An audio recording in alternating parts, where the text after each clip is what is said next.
Hola, espero que estén muy bien. Mi nombre es José Luis Castillo. Soy médico y cirujano de la Universidad del Valle, cirujano general de la Universidad del Valle y cirujano pediátrico de la Universidad del Valle. Es para mí un placer estar en este proceso de aprendizaje suyo, en el cual vamos a arrancar su integración al mundo de la cirugía pediátrica con el tema del abordaje del dolor abdominal en la edad pediátrica. Bienvenidos. Entre las generalidades que tenemos del dolor abdominal es que lo que nosotros llamamos abdomen quirúrgico es un trastorno abdominal que es de poco tiempo de evolución, que no está claramente definido, que es doloroso y que posiblemente va a requerir una intervención quirúrgica urgente. ¿A qué llamamos nosotros intervención quirúrgica? A que sea valorado por el cirujano pediátrico, ya sea para un manejo operatorio o un manejo no operatorio. Es importante dejar claro inicialmente que el niño es muy diferente al adulto, porque teniendo unos síntomas y unos signos que son escasos, abren un abanico de posibilidades diagnósticas muy grandes en las cuales la presencia o la ausencia de algunos signos y síntomas, el momento en que se producen esos signos y el examen físico pueden llevarnos a tener una amplitud de diagnósticos que pueden definirnos la salud o no del paciente. Lo primero que debemos definir son las edades pediátricas. La edad del recién nacido es desde el nacimiento hasta el mes de vida. El lactante es de 1 mes a 2 años. El preescolar lo tenemos entre los 2 años y los 6 años. El escolar va de 6 a 12 años y el adolescente entre los 12 y los 18 años. De aquí que sea tan importante la presencia de estos tres pilares. Los padres que nos van a dar información acerca de cuáles son los signos, los síntomas, la historia clínica, los antecedentes del paciente, el mismo paciente que nos va a decir, así nosotros pensemos que es muy pequeño, el paciente pediátrico muchas veces nos da todas las indicaciones de su enfermedad. Entonces hay que tenerlo muy en cuenta. El paciente es pilar, es la mitad de nosotros. Y el médico, pues que está presente para ayudar al paciente en todas sus patologías. En cuanto al dolor abdominal y su epidemiología, pues tenemos que el 5 al 10% de las visitas al servicio de urgencia son por dolor abdominal. En Estados Unidos, el 38% de los niños en la edad escolar se queja de dolor abdominal semanalmente y hasta un 24% de ellos han tenido ese dolor durante 8 o más semanas. Entonces, hay que entender que este dolor abdominal no siempre es algo puntual, no es algo que llega en este momento, sino que puede venir de atrás. Del 5 al 10% de los niños con dolor abdominal tienen enfermedad orgánica. ¿Qué quiere decir esto?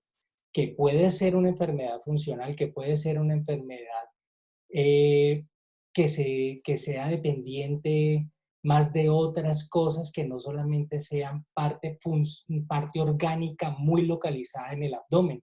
Entonces, importante tener en cuenta este primer punto, que puede ser una enfermedad funcional, que puede ser una enfermedad debida a otras características, a otras etiologías, y no solamente el dolor abdominal como tal.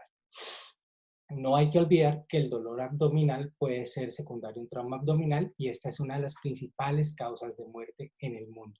Del dolor abdominal hablaremos en otra ocasión. Del dolor abdominal, pues por trauma, hablaremos en otra ocasión. En cuanto a la fisiopatología, pues el origen absolutamente abdominal, que puede ser del tubo digestivo, de las vísceras, del sistema geniturinario, de la columna vertebral, de la misma pared abdominal, pero hay que tener en cuenta que puede ser de origen extraabdominal, como dolores referidos de enfermedades del tórax, de vías aéreas superiores y neuropsicológico. Hay tres tipos de dolor. El dolor visceral, que es el propio de las vísceras sucerosas y el peritoneo visceral, que se da por una transmisión lenta por fibras de tipo C. Esas fibras pues no tienen, son impulsos de dolor visceral que se ubican en los haces de los nervios simpáticos y luego van hacia la médula espinal. Es un dolor que es mal localizado, que lo que genera en el paciente es inquietud y síntomas asociados como la náusea o el vómito. no son bien localizadas porque dependen más que todo de la inervación del sitio donde embriológicamente se formó la estructura, va bajando y se van como localizando más que todo hacia un mismo dermatoma. El dolor somático como tal ya es del peritoneo parietal, de la piel y de los músculos. Es de transmisión rápida por fibras tipo A, está muy bien localizada y lo que genera es quietud en el paciente. Entonces, la diferencia muy clara es que el uno, aunque se activa primero, aunque se siente primero, las fibras son de muy lenta transmisión y entonces es un dolor sordo que no está bien ubicado, que generan como una inquietud, un malestar general. Mientras que cuando ya se activan las fibras bien mielinizadas, estas fibras van a transmitir un dolor muy puntual, muy del sitio que está afectado y que el niño pues va a tener un dolor en un punto que lo va a hacer quedar quieto. Y el dolor referido pues es el dolor que se origina en otra región diferente pues a la parte que nosotros estamos pensando y que puede ser pues debido a alguna alteración como por ejemplo la torsión testicular que duele en la parte baja del abdomen. Por esto, los cuadros agudos pues podemos definirlos como que tienen más causas orgánicas y los dolores crónicos decimos que pueden tener muy probablemente una etiología funcional. Este cuadro lo que nos ayuda es como a definir cuáles son los tipos de patologías más asociadas por las edades de los pacientes pediátricos. Entonces tenemos que en el recién nacidos, pues la sepsis, la infección urinaria, los cólicos del lactante, la gastroenteritis, las intolerancias alimentarias, la enterocolitis puede estar muy asociado como patologías causantes del dolor abdominal. En el lactante, la gastroenteritis, los traumatismos, porque ya aquí comienzan a caminar, comienzan a caerse, el cólico del lactante, la intolerancia y las alergias alimentarias, la infección urinaria también está presente. En el preescolar, la gastroenteritis, los focos respiratorios altos, las transgresiones alimentarias, las infecciones urinarias y el síndrome hemolítico urémico. De 4 a 11 años, que es la edad ya escolar, pues está la gastroenteritis como la primera opción de dolor abdominal. La apendicitis aguda ya comienza a entrar, comienza a ser más característica de este dolor. Los focos infecciosos de las vías aéreas superiores están presentes. La púrpura de Jeno's-Koenen, que es una vasculitis que genera dolor abdominal, puede estar presente. El traumatismo, pues ya los niños comienzan a hacer deporte, comienzan a correr, comienzan a entrar en contacto con otros niños, la infección urinaria y la neumonía. Y en los adolescentes, la apendicitis, la ovulación o menstruación en las nenas, la enfermedad inflamatoria intestinal y la enfermedad pélvica inflamatoria también puede estar allí presente. Comencemos entonces con la historia clínica del paciente. Para la anamnesis es importantísimo tener en cuenta los antecedentes, preguntarle al paciente si ha tenido episodios previos de dolor, decirle, bueno, mire, usted este dolor es la primera vez que le da, porque si es la primera vez que le da, entonces ya nos tiene que alertar que puede haber un proceso inflamatorio agudo allí. Pero no, si es un paciente que ya ha tenido este dolor, que viene, que se ha reagudizado en algunos momentos, entonces esa parte de la historia clínica de saber si ha tenido ese mismo dolor antes es muy importante. Historia de cirugía abdominal, ya sea reciente o pasada. Si es un paciente que viene con una cirugía que se le realizó hace 8 días, podemos estar pensando que pueda tener algún proceso infeccioso de la herida quirúrgica, alguna complicación no atendida durante el procedimiento quirúrgico, o si ya es una cirugía antigua y el paciente viene pues con cicatrices de cirugía antigua, pensar que puede haber algún proceso obstructivo por bridas o un dolor neuropático por alguna lesión nerviosa que haya podido haber allí en el proceso de la incisión quirúrgica. Historia familiar del dolor abdominal. Y esto es importantísimo en una de las patologías más comúnmente vistas que generan dolor abdominal, como la constipación. El estreñimiento tiene una correlación familiar. Casi todos los niños con estreñimiento tienen padres que han tenido estreñimiento, entonces eso es bien importante. Los traumatismos. Muchas veces vemos el niño que llega con el dolor abdominal y clínicamente pensamos, bueno, ¿de dónde viene este dolor? ¿Qué pasa? ¿Por qué pasó? ¿Cómo ha sido la evolución? Pero olvidamos que de pronto el niño pudo haber tenido un trauma haciendo deporte, le pudieron haber metido una patada, pudo haber estado haciendo una actividad física que no estaba acostumbrado a hacer y que pueda tener un dolor muscular en ese momento asociado a su actividad física. Entonces, importante la historia de traumatismos para poder ir definiendo bien si el paciente tiene o no algo asociado a ellos. Los alimentos consumidos, pues a ver, un paciente que se haya comido un alimento que haya estado en descomposición o que no haya tenido una buena cadena de frío, pues puede asociar. También los pacientes que tienen alergia a la proteína de la leche, pues si de pronto los han mandado de la abuelita, de alguna tía, y le han dado un alimento que no estaban acostumbrados a comer, pues pueden estar con ese dolor abdominal en este momento asociado pues a esos alimentos que hayan ingerido. Medicamentos recibidos, a ver, medicamentos que generen dolor, pues probablemente no, pero sí hay medicamentos que detienen y que alteran el peristaltismo, como por ejemplo los opiáceos. O por ejemplo el paciente que viene ya con un dolor y los padres le han dado algún tipo de medicamento para el dolor, acetaminofén, dipirona, buscapina, y que en este momento el paciente se encuentre aliviado de los síntomas, pero que todavía persista con su patología. Y los antecedentes en las pacientes adolescentes, pues antecedentes ginecológicos o obstétricos que cada vez son más comunes en nuestra población adolescente. En cuanto a la anamnesis, el modo de presentación es muy importante. Si es un dolor repentino o súbito, debemos pensar en que probablemente hayan problemas mecánicos, como una perforación intestinal, una invaginación, un embarazo ectópico o una torsión gonadal. Si es de una presentación lenta, podemos pensar que hay un proceso inflamatorio, dado una apendicitis, una pancreatitis o una colecistitis. Y si es de presentación intermitente, tipo cólico, pues son muy probablemente dolores referidos que sean de la vesícula biliar o de sus conductos, de los conductos pancreáticos, del riñón o de las vías urinarias, del útero o de las trompas de falopio. El tipo de dolor, el que es continuo, debe hacernos pensar que hay un proceso inflamatorio agudo, como el de la apendicitis, es un dolor que va progresivo, que es continuo, que está siempre presente. El que es punzante, un dolor cólico punzante, pues debe hacernos pensar que puede haber una obstrucción del tracto gastrointestinal o del tracto genitourinario. Y el que es difuso, que es grande, pues puede ser secundario a una evolución de alguna de las patologías anteriores. O sea, tipo peritonitis, por ejemplo, que es un dolor que duele ya en todo el abdomen.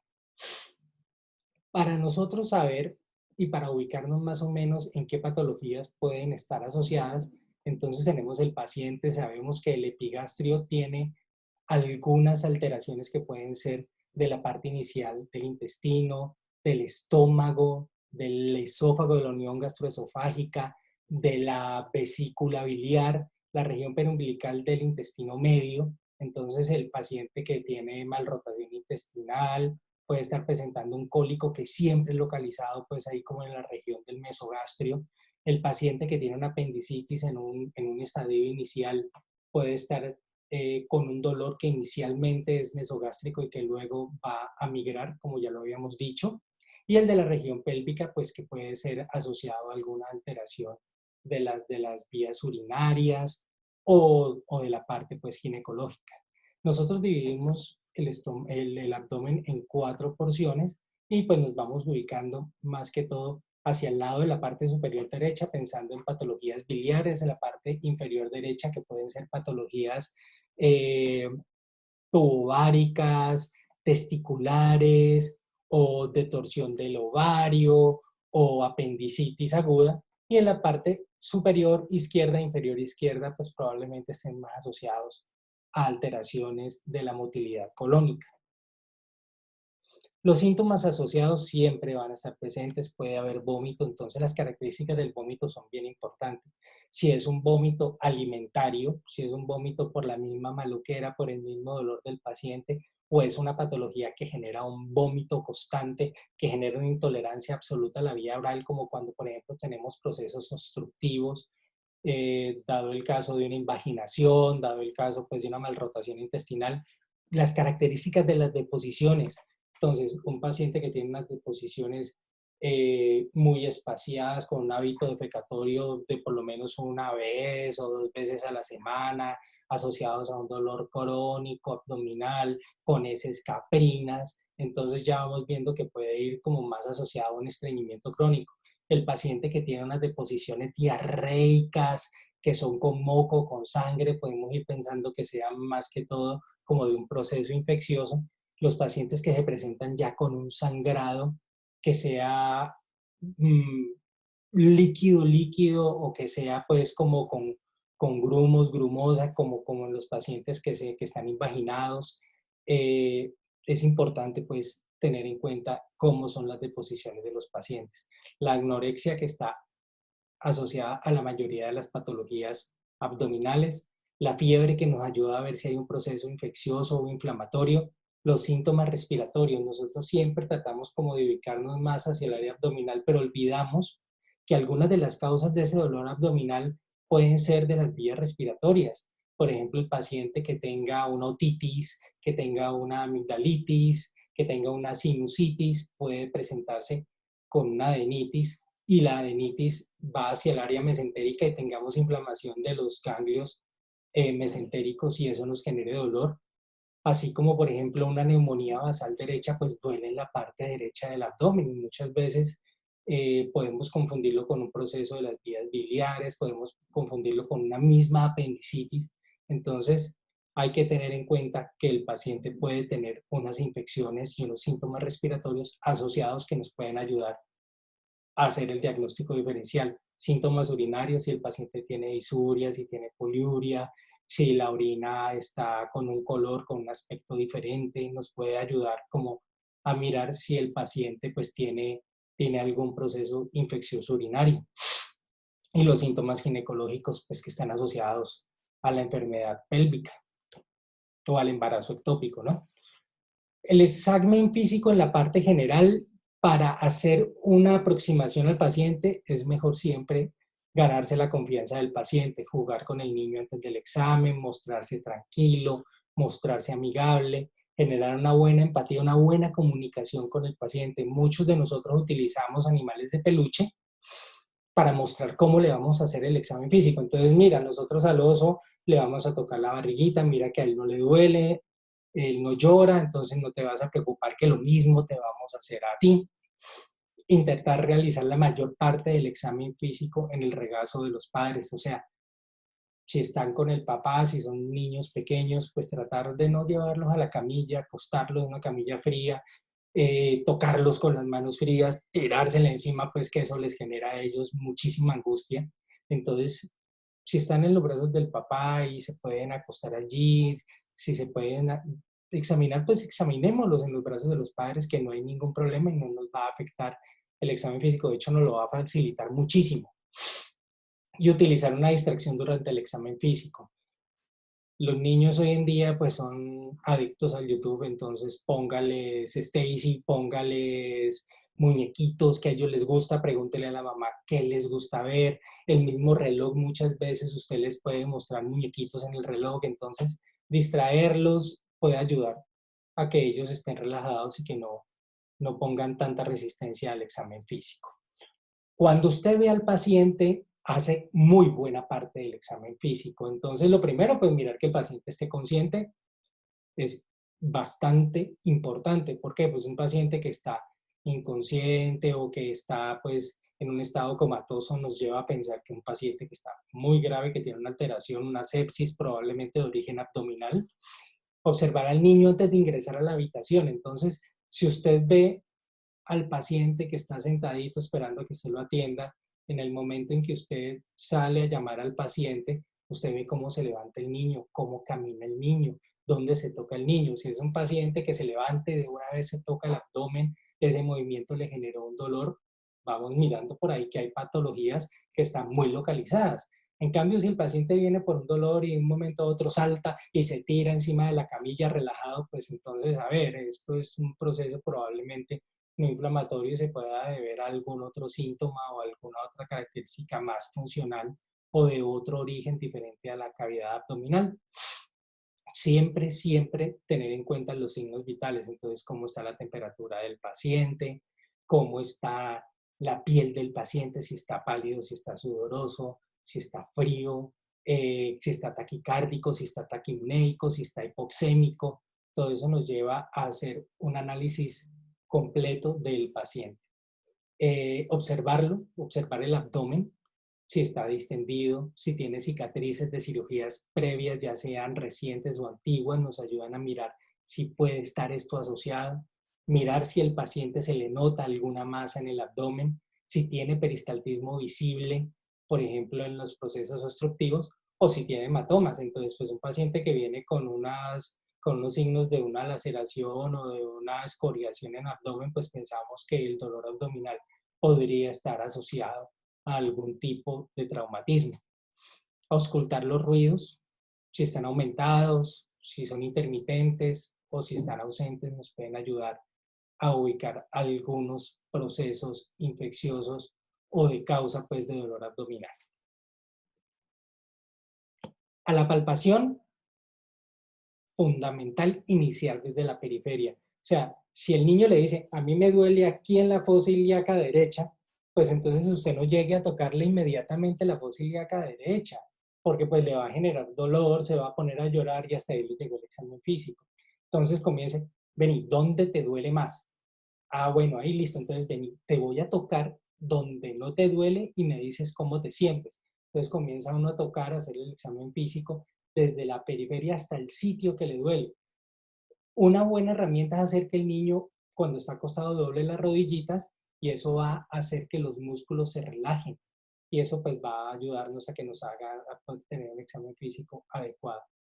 Cuando estamos auscultándolo, ¿se acuerdan que les dije que el osito? Entonces el osito le ponemos el estetoscopio, le decimos, mira que le voy a oír los ruiditos. Cuando nosotros le estamos haciendo la auscultación al paciente, nosotros con el mismo estetoscopio podemos ir apretando un poquito, sin que el paciente pues lo note mucho y eso nos puede ayudar a darnos cuenta cuáles son los puntos dolorosos del paciente. Y siempre pues comprobar el punto de máxima sensibilidad o si hay masas. Entonces usted siempre pregunte al niño, ¿dónde? Con un dedito, dígame dónde le duele más. Y el paciente la mayoría de las veces va a ubicar el dolor. Si le dice, no, me duele aquí, acá y acá, pues entonces ya sabe usted que es un dolor difuso, que es un dolor que no está muy bien localizado. Y si a eso usted le comienza a sumar el tiempo de evolución, los síntomas del paciente, pues puede ir ubicándose en una aproximación diagnóstica adecuada. Y mirar si hay masas, ¿no? Masas. A ver, las masas no siempre son tumores. Y eso hay que entenderlos. Pueden haber fecalomas.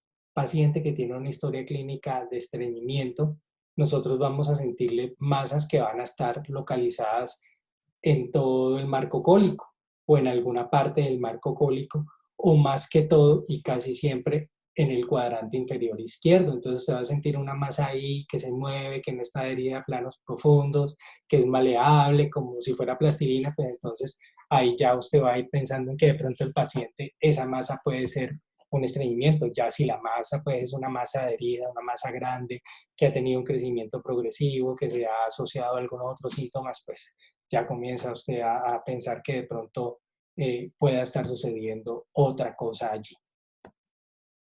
La percusión, pues mirar si está timpánico, como en los pacientes que vienen con un proceso obstructivo, con pacientes que tienen peritonitis, si está mate, como también puede ser en algunos pacientes que ya tienen la cavidad peritoneal llena de líquido por la peritonitis o por alguna alteración infecciosa. Buscar el líquido abdominal, evaluar la sensibilidad de rebote. Este punto es el más importante tal vez. El rebote no hay que hacerlo presionando duro y soltando el brazo, porque realmente en los niños y en cualquier ser humano esa maniobra pues va a generar un dolor muy importante. Simplemente hay que tocar, toque el abdomen, toque la piel. Muchas ocasiones usted va a sentir que la piel y la pared abdominal del lado derecho del paciente cuando tiene apendicitis está durita con respecto al lado izquierdo. Como usted ya palpó el lado izquierdo, porque pues el lado izquierdo es por donde usted iba a arrancar en este caso, que era donde no le dolía, acá ya va a sentir que está más duro. Usted no necesita hundirlo duro para generar dolor. Con tocarlo suavemente usted ya puede generar el signo de rebote. Y pedirle al paciente que salte o que te toque las 5 puede ayudar pues a evaluar el rebote en estos pacientes porque va a generar pues un salto o una presión y eso va a causarle, pues, a despertarle el dolor en este sitio. El tacto rectal hay que saber bien escoger el paciente porque no siempre es necesario realizarlo. Es para mirar si hay heces duras en el caso pues, del estreñimiento, cómo está esa ampolla rectal, si hay sangre o no hay sangre, o si hay alguna masa obstructiva que nos pueda estar generando pues, ese cuadro del paciente. El examen geniturinario en todos los pacientes varones con dolor abdominal. No lo olviden, pueden haber hernias inguinales que estén presentes ahí, que sean dolorosas y que sean la causa del dolor abdominal. Puede haber una torsión testicular, puede haber una orquipididimitis. Entonces siempre decirle al paciente, mira, te voy a revisar los testículos, dame un momento, te lo reviso y ya te cubro nuevamente. Y en las pacientes adolescentes a veces van a requerir un examen ginecológico completo. No olviden hacer el resto del examen físico, entonces no se peguen solamente el abdomen. Recuerden las características de algunas enfermedades que pueden verse como un dolor referido al abdomen, sobre todo las infecciosas respiratorias. Y evalúe otras causas de dolor abdominal. Ahora hablemos de las patologías que más comúnmente están asociadas dentro de las causas principales de dolor abdominal. Arranquemos por el neonato. Entonces la enterocolitis necrotizante pues es la patología digestiva adquirida más frecuente y grave en el periodo neonatal. Se da por una necrosis del intestino que puede estar asociada o no a perforación. Viene siendo el resultado de una isquemia, de un incremento masivo bacteriano y de una respuesta inflamatoria sistémica. ¿Cuáles son las causas y los factores asociados más comúnmente? El que el niño sea prematuro y que le hayan dado alimentación enteral con fórmula. Sin embargo, no todos los pacientes que se presentan con enterocolitis pues son prematuros. Hay un pequeño grupo de pacientes que pueden presentarse con enterocolitis, como los que los padres de pronto le inician alimentación complementaria en la edad neonatal, que les generan pues una alteración masiva, una irrupción masiva pues de la flora bacteriana. Los pacientes que son hijos de madres diabéticas, que pueden presentarse con una policitemia y entonces haya un bajo flujo esplácnico y genere pues algunas alteraciones en el intestino y genere pues ahí la isquemia. Los pacientes que tienen una enfermedad que se llama enfermedad de Hirschsprung, que es una alteración del sistema nervioso entérico que no hace que el intestino se pueda relajar y pueda pasar el bolo fecal para ser expulsado, y entonces esa materia fecal comienza a acumularse y va generando pues una isquemia allí en el área pues del colon. Pero definitivamente pues la mayor incidencia son en los niños pues de una edad gestacional baja con un bajo peso al nacer. Este se presenta entre el 0.5 y el 5% de los neonatos, entonces siempre hay que tenerlo en cuenta. ¿Cuáles son las manifestaciones clínicas del niño que tiene una enterocolitis? Pues son signos digestivos y sistémicos en un prematuro de 1 a 3 semanas de vida que lo están alimentando con fórmula. Entonces hay un retraso en el vaciado gástrico, entonces restos biliosos, restos alimentarios, una gran distensión abdominal y se puede presentar con heces con sangre en las heces.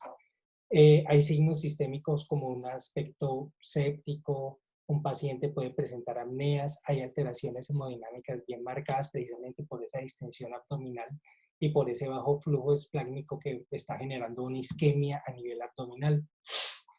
Siempre tiende hacia el empeoramiento progresivo, con un abdomen que va cada vez distendiéndose más, que es dolorosísimo a la palpación y que puede presentarse con cambios en la piel, como vemos en este paciente. Entonces aquí tenemos un neonato, una neonata, con una distensión abdominal bien marcada, que tiene unos cambios en la piel. Miren que ya hizo pues una dificultad respiratoria, por lo cual requirió que tuviera ventilación mecánica.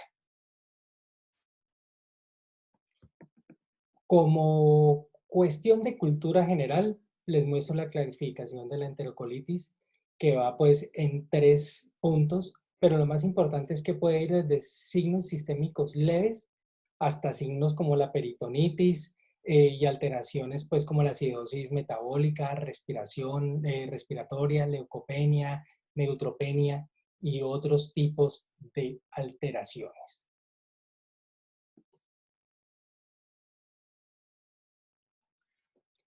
Otra alteración que puede estar presente es la malrotación intestinal, que se puede presentar con o sin vólvulos.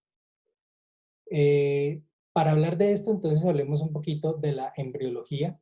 El desarrollo intestinal es por fuera, se da por fuera de la cavidad abdominal. Recuerden que nosotros cuando nos estamos formando somos un plato que va generando un crecimiento intestinal por fuera de la cavidad abdominal antes de que nosotros nos cerremos y va volviendo hacia la cavidad abdominal entre la quinta y la décima semana. O sea, el intestino es tan largo que debe crecer por fuera de nosotros y luego se va a dar una rotación en sentido antihorario en torno al eje de la arteria mesentérica superior, que va a ser inicialmente de 90, luego de 180 y luego de 270 grados, para fijarse definitivamente en la unión duodeno-yeyunal y en la unión iliocecal.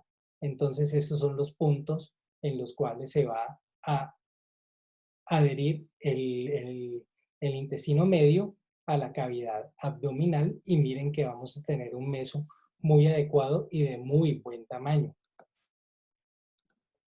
Entonces, ¿cuándo se produce la malrotación? Pues cuando hay una interrupción en cualquiera de estas partes, cuando el paciente no se fijó adecuadamente, cuando no rotó, cuando rotó 90, 180 grados y no logró los 100, los 270 grados, cuando no hay una adecuada unión duodenal y no hay una adecuada unión iliocecal. Entonces, ¿qué tenemos? Se tiene que fijar de alguna manera y esa fijación se da por unos procesos que llamamos bandas de Ladd. Entonces, el ciego ustedes lo van a ver alto, van a ver que este paciente ya no tiene el marco duodenal adecuado, ya las asas no salen al lado izquierdo de la columna vertebral como debían salir, ya pues como les decía el ciego está ubicado arriba y entonces aquí tenemos pues un meso que es corto, un meso pequeño que es estrecho, que puede llegar a mal rotarse, a rotarse de una manera adecuada,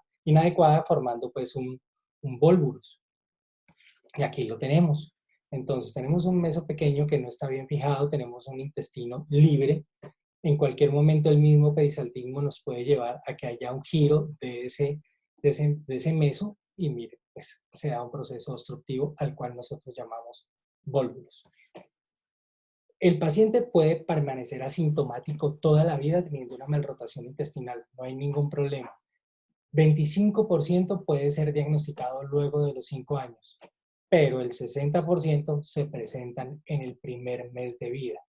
Entonces, el 90% de los pacientes que van a presentar el volvulus, que era esta patología que les mostraba acá, van a tener un volvulus, van a presentarse en el primer año de vida, van a tener vómito bilioso en el 90% de las veces, entonces no es un vómito que tenga material entérico, no es un vómito que va a estar con alimentación, sino que es un vólvulo que se va, es una obstrucción que está por debajo de la ampolla de váter, entonces pues por eso vamos a tener bilis en el vómito.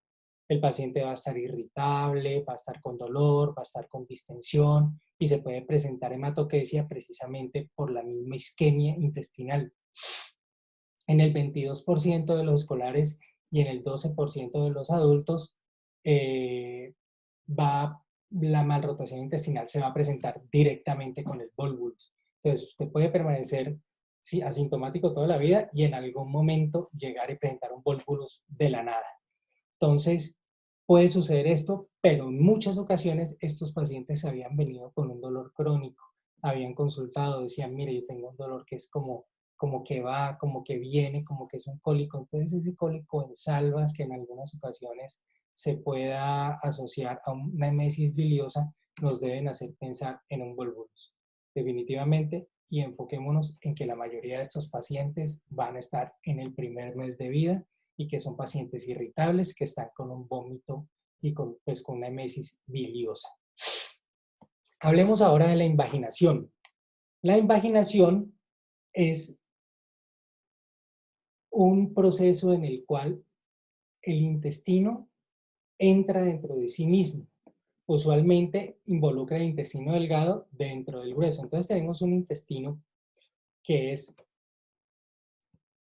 proximal y está metiéndose dentro del intestino distal. Entonces acá tenemos un ilion distal que está entrando dentro del colon. Acá podemos ver pues que este se metió acá. Esto es lo que nosotros llamamos invaginación. Es una emergencia médica que puede desencadenar una perforación intestinal, una necrosis intestinal. Por eso hay que estar bien pendientes de los signos y los síntomas de estos pacientes. La mayoría de las veces se presenta en lactantes y niños pequeños.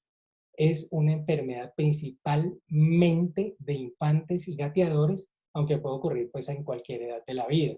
El pico de incidencia de estos pacientes está entre los 5 y los 9 meses, en el cual el 67% de los pacientes están involucrados. Y su incidencia puede variar entre el punto 3 y el 4 por cada 10.000 nacidos vivos. En estos pacientes definitivamente tenemos que sospechar la enfermedad para poder realizar las imágenes necesarias que nos van a ayudar a hacer tanto un diagnóstico como un manejo del paciente. ¿Cuáles son las causas de la invaginación? El 90% de estas invaginaciones en la edad pediátrica son idiopáticas, pero se presentan en el área iliocólica y están asociadas la mayoría de las veces a una hiperplasia linfoide.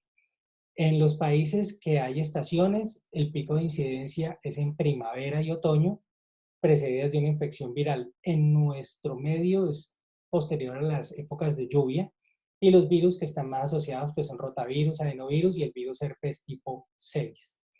Entre las causas identificables ya como tal, los puntos de pivote de la invaginación, como el divertículo de Meckel o alteraciones linfáticas como en el linfoma, solamente lo podemos ubicar entre el 1.5 y el 12% de los casos. Entonces vuelvo y les repito que la mayoría de estas causas pues son idiopáticas, pero pues que pueden estar asociadas a algún proceso respiratorio y en las cuales la mayoría de las veces va a haber una hiperplasia linfoide.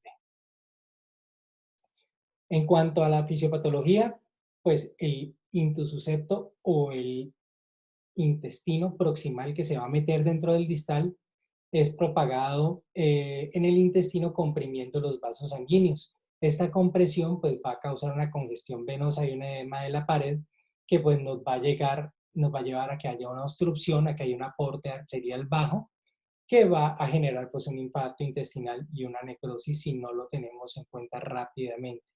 El 90%, como les decía, son ileocólicas, pero pueden ocurrir en cualquier segmento del intestino.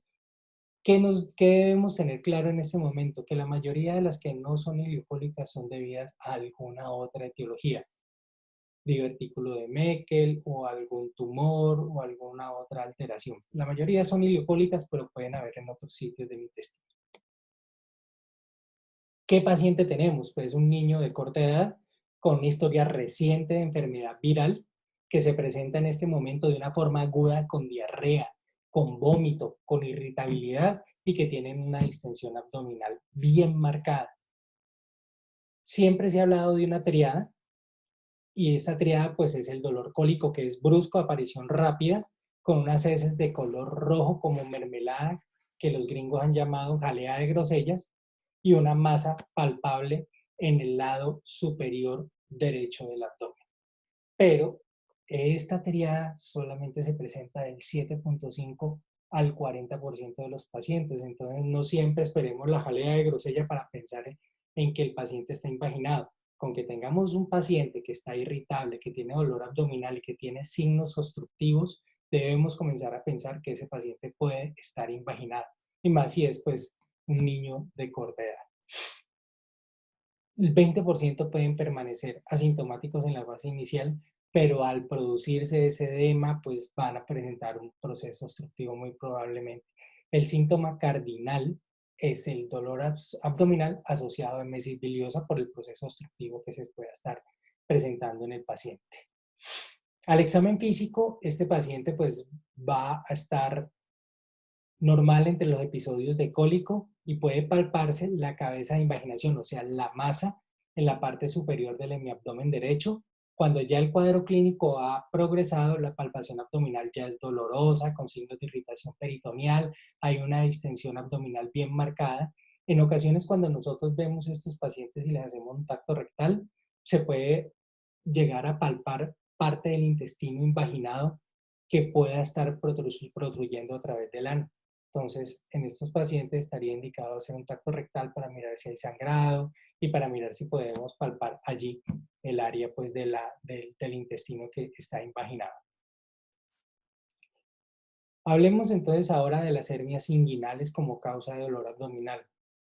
Las hernias pues, están ligadas al descenso de las gónadas desde el mesonefros en la etapa embrionaria. Para que haya ese descenso de las gónadas que están unidas al riñón, pues se da una proyección del peritoneo hacia el labio superior en las niñas y hacia el área del escroto en los niños, y es una protrusión del peritoneo, es una continuación del peritoneo que nosotros llamamos proceso vaginal, que se va a cerrar aproximadamente entre las 36 y las 40 semanas. Y su parte pues distal en las niñas va a desaparecer y en los niños pues va a formar la túnica vaginalis. Ese cierre puede darse hasta en las semanas 36 y 40, pero también la podemos presentar en un 40% de los casos en los primeros meses de vida y en 20% hasta los 2 años de edad. Entonces, esa protrusión en los niños, las hernias, son una continuidad del peritoneo que se llama proceso vaginal y por allí van a descender el epiplón, el intestino, el ovario en las niñas. Entonces, esas son las hernias que nosotros llamamos inguinales indirectas, porque no son unas hernias que atraviesan la pared abdominal por una debilidad de la pared abdominal, sino que son unas hernias que se deslizan por el canal inguinal, por el mismo sitio donde se están deslizando los elementos del cordón. Su incidencia es del 0.8 al 4.4%. En los prematuras es mayor esa incidencia, hasta el 13%, porque precisamente en el momento en que nace el paciente, pues para todo el proceso de maduración y es muy probable que no se dé este cierre que se debía dar hacia las 36 y 40 semanas, y en los menores de 1000 gramos pues llega a ser hasta el 30%. Es 10 veces mayor en los niños que en las niñas, porque precisamente pues por ese proceso vaginal en los niños pasó el testículo, mientras en las niñas pues no se dio ese proceso de descenso hasta allá abajo. Entonces, como les decía, es una alteración, es una persistencia del peritoneo, que nosotros lo llamamos con proceso peritoneo vaginal, en el cual se pueden deslizar las asas por el mismo sentido en que van los elementos del cordón. ¿Cómo se hace el diagnóstico de estas hernias inguinales?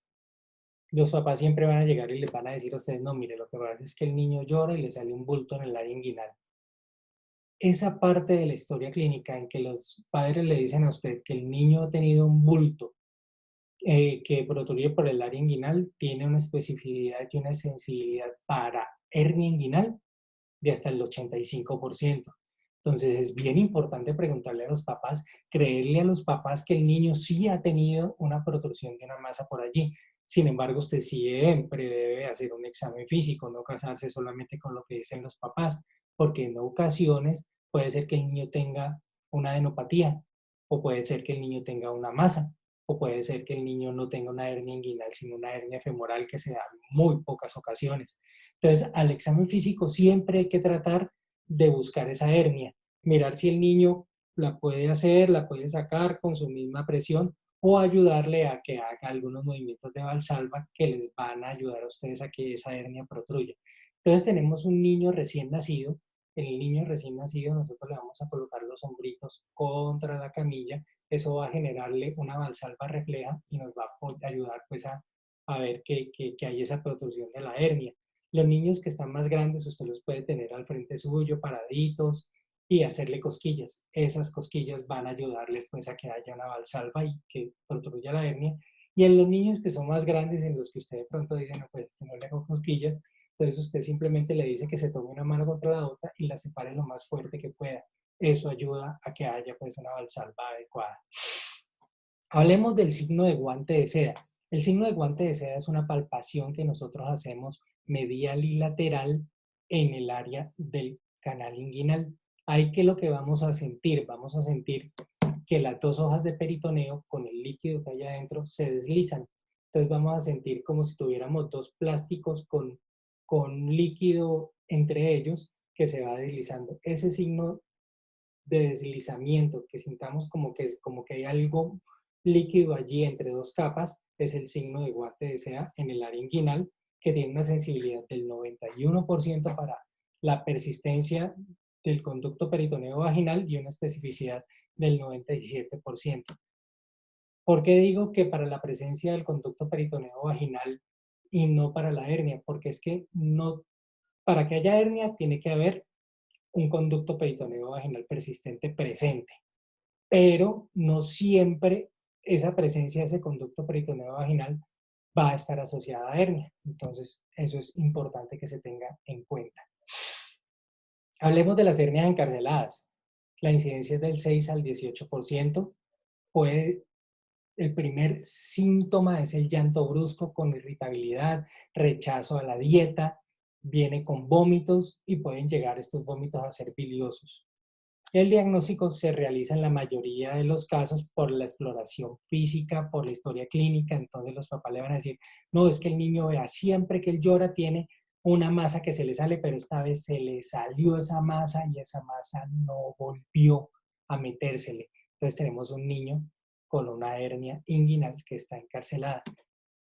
Encarcelada no quiere decir estrangulada, no quiere decir isquemia, simplemente puede ser que haya un intestino que está muy viable allí y que el paciente no tiene otros signos como signos de perforación intestinal, signos de peritonitis. Sin embargo, si a ustedes les llega un paciente con una hernia inguinal encarcelada, una hernia que no reduce solita después de que se protruyó, y el paciente tiene un dolor abdominal severo, si el niño tiene facies sépticas, está con fiebre, está con signos obstructivos, pues ese paciente definitivamente toca llevarlo a cirugía inmediatamente. Si no hay signos de peritonitis, nosotros podemos hacer una maniobra que se llama la maniobra de la taxis, que puede tener un éxito entre el 70 y el 80% de las veces. Entonces, ¿qué hay que hacer?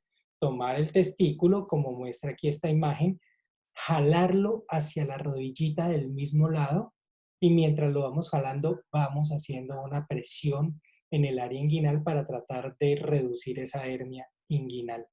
Como les digo, si el paciente no tiene signos de peritonitis, no está obstruido, no está séptico, esta es una muy buena opción para reducir las hernias. Esta es una gran diferencia entre el paciente que tiene una hernia encarcelada en el adulto y un paciente que tiene una hernia encarcelada en los niños, porque en los niños, como es una persistencia de un conducto natural que va por el área de un canal inguinal, pues este paciente se puede esperar a que luego de reducida la hernia, pues tengamos una reducción del edema de ese sitio y lo podamos llevar a una cirugía adecuada que solamente va a ser la resección de ese saco herniario que presenta el paciente. Como les digo, si no reduce la hernia que está encarcelada, pues hay que llevar la cirugía inmediatamente como si fuera una hernia pues que ya está estrangulada. Hablemos ahora de la apendicitis aguda. Tal vez esta es la causa más frecuente de abdomen quirúrgico y de patología aguda en la infancia. Entonces, a esta le vamos a dedicar un poco más de tiempo. En Estados Unidos, 4 de cada 1000 niños menores de 14 años son operadas cada año de apendicitis aguda. La incidencia crece con la edad, siendo pues muy poca en la edad neonatal hasta la adolescencia, que ya es más común, y es asociada también pues al desarrollo de los folículos linfáticos. Tiene un pico de incidencia pues entre los 12 y los 18 años. Resulta de una obstrucción de la luz del apéndice, ya sea por materia fecal espesa, a la cual nosotros llamamos pues un fecalito, que es por alimentación pues con muy poca fibra, por una hiperplasia linfoide, por un cuerpo extraño, por parásitos o por tumores. Sin embargo, la mayoría de las veces pues va a ser o por una hiperplasia linfoide o por materia fecal espesa. Entonces, ¿qué tenemos en este paciente? Una obstrucción de una luz apendicular que va a estar asociada a acumulación de una secreción mucosa apendicular con una proliferación bacteriana, con un aumento de la presión intraluminal, con una distensión de esa pared apendicular que va a llegar a una necrosis, a una isquemia, con una ulceración de esa misma mucosa, que va a llevar a una invasión bacteriana de la pared y de ahí pues una perforación cuando hay procesos avanzados.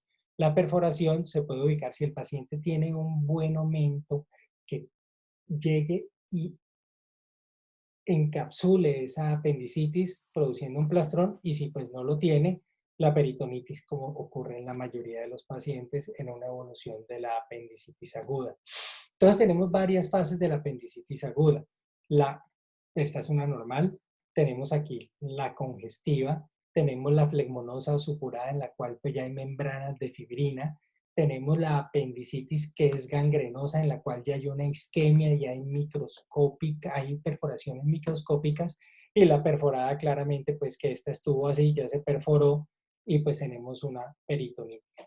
Pero para cuestiones prácticas, nosotros en cirugía pediátrica manejamos la fase no complicada y la fase complicada. ¿Cuándo es complicada? Cuando hay perforación. En algunas escuelas, la gangrenosa, por tener ya perforaciones microscópicas, se maneja como si fuera una complicada. Pero normalmente, y para la Sociedad Colombiana de Cirugía Pediátrica, la apendicitis no complicada, pues va hasta la gangrenosa. Ya la complicada es la que se perfora con peritonitis, ya sea localizada, que es en 1 o 2 cuadrantes, o peritonitis generalizada, que es 3 o 4 cuadrantes de la cavidad abdominal. Cuando el paciente está en los periodos iniciales, cuando tiene una evolución no mayor de 24 o 36 horas, el paciente pues está anoréxico, tiene un dolor periumbilical, sordo, acuerden que es un dolor visceral que se da por la parte del dermatomo de T8 a T10, y luego pues ya cuando se activan las fibras A, tipo A, pues ya se va a localizar en la fosa ilíaca derecha. Va a tener un dolor constante que aumenta con el movimiento. Entonces recuerden cuando el paciente se levantaba del asiento, al levantarse el paciente va a sentir dolor, el paciente va a caminar con una mancha antálgica, se va a tocar el abdomen, es un dolor constante, puede estar asociado a náuseas y vómitos, va a tener un estado subfebril al inicio, pero ya cuando el paciente tiene una evolución de 12, 24 horas ya va a estar con una hipertermia y el paciente se puede presentar con diarrea. Entonces esto nos puede llevar a un error diagnóstico. Y es importante tener en cuenta que la diarrea en los pacientes más pequeños puede estar dentro de los primeros síntomas de la apendicitis aguda. Sabemos que el colon tiene 3 funciones. Primero, un mantenimiento pues, de la flora bacteriana, un almacenamiento de la materia fecal y además de eso una reabsorción de líquidos. Cuando tenemos una apendicitis tenemos un colon que está quieto, un colon que está enfermo, porque tiene una parte inflamada en su inicio, entonces ese colon no está reabsorbiendo adecuadamente el agua, entonces el paciente se puede presentar con una diarrea acuosa. Sin embargo, esta diarrea es muy diferente a la diarrea de una gastroenteritis. La diarrea de la gastroenteritis es con moco, es con sangre, es constante, y este paciente puede tener 2, 3 episodios de diarrea durante su cuadro y es una diarrea que va a ser más que todo acuosa, no va a ser tan representativa pues, de un cuadro gastroentérico como la otra. Cuando ya el cuadro ha evolucionado, cuando el paciente ya tiene de 36 a 48 horas, estamos pensando que el paciente ya puede tener una apendicitis perforada. Entonces hay compromiso del estado general, el paciente se ve séptico, taquicárdico, taquipneico, deshidratado, con un aliento cetónico. El dolor en el flanco, en la fosa ilíaca derecha puede estar presente, pero ya también puede estar presente en el hipogastrio, en el franco contralateral o generalizado, si tiene una peritonitis pues generalizada. Ya este paciente se presenta con una fiebre mayor de 38 a 38,5. Puede haber dolor a la presión y descompresión con una defensa que ya es más evidente que en el paciente que estaba comenzando sus síntomas y podemos llegar a palpar una masa en el flanco derecho, en la fosa ilíaca derecha, cuando ya tenemos en algunos pacientes que se presenta el plastrón. Hablemos de la apendicitis en cada edad. Entonces, en los neonatos, que son, como les decía, entre los 0 y los 30 días, hay aproximadamente 100 casos publicados. ¿Qué quiere decir? Que nosotros, un niño recién nacido con dolor abdominal, pues lo que menos debemos pensar es que tenga una apendicitis aguda. Sin embargo, se puede presentar.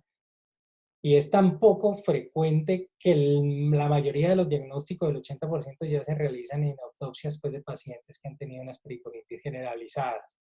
La principal causa en estos pacientes siempre va a ser la hiperplasia linfática. No se ha encontrado pues, fecalitos como causa pues, de la apendicitis en los neonatos. Cuando tenemos pacientes ya en la edad de la infancia, de 1 a 2 años, la sintomatología más común de estos pacientes va a ser el vómito, en 85 al 90% de los casos.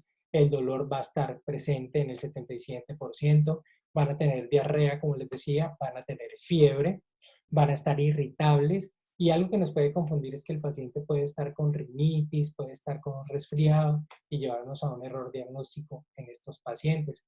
El dolor abdominal es difuso, mayormente en el cuadrante superior que en el cuadrante inferior derecho, entonces vamos a tener mayor error diagnóstico en estos pacientes.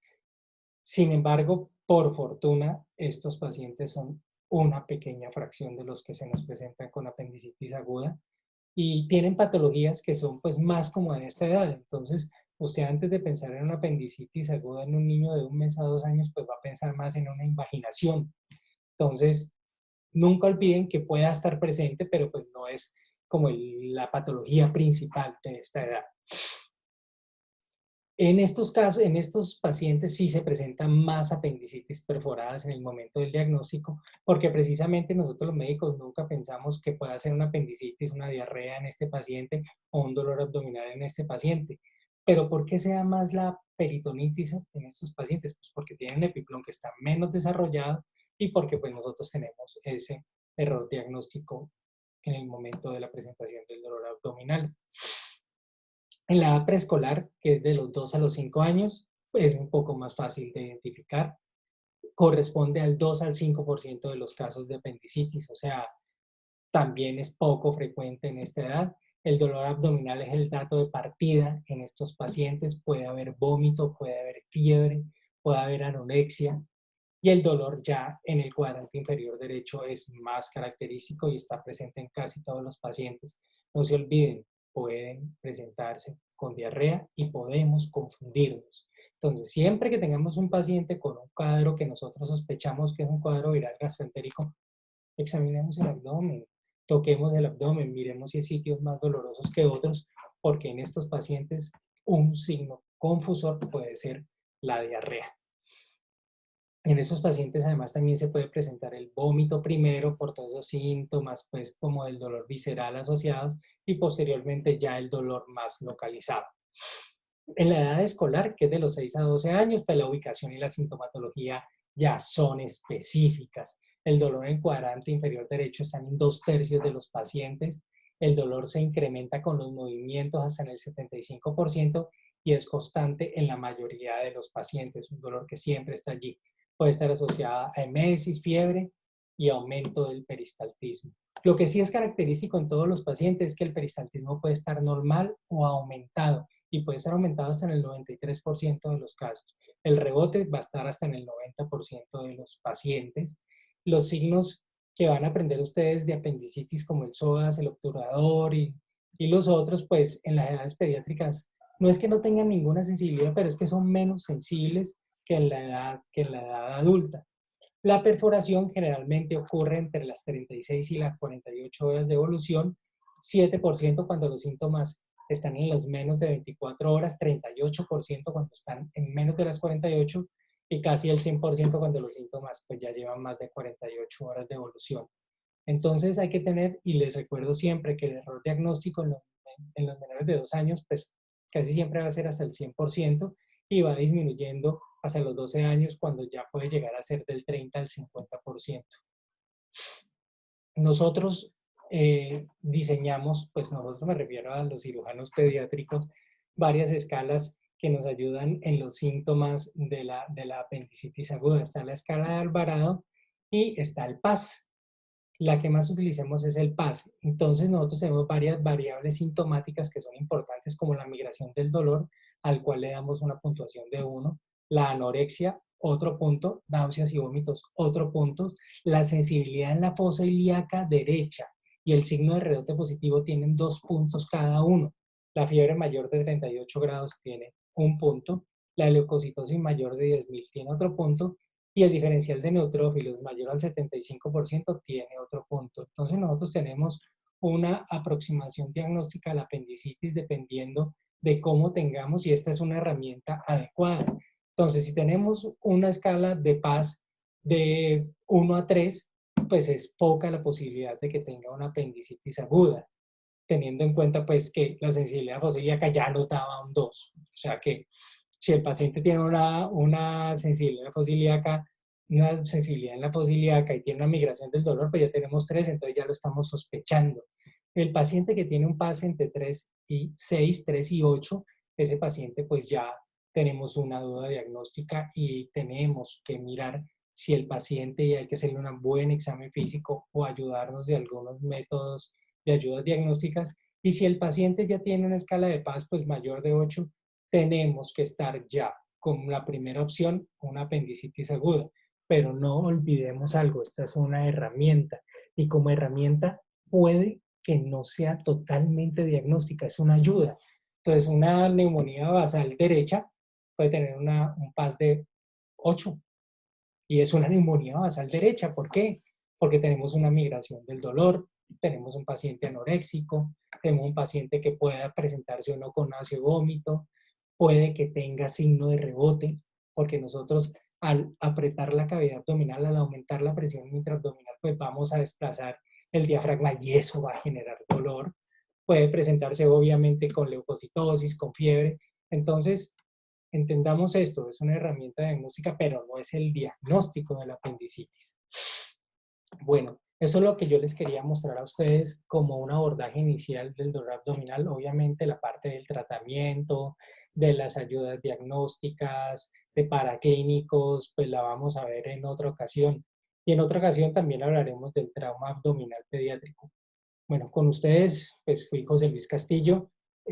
Un placer lo que ustedes necesiten, si necesitan ampliar bibliografía, si necesitan cualquier cosa, con muchísimo gusto, por favor, comuníquense con nosotros que estamos para servirles. Que estén muy bien.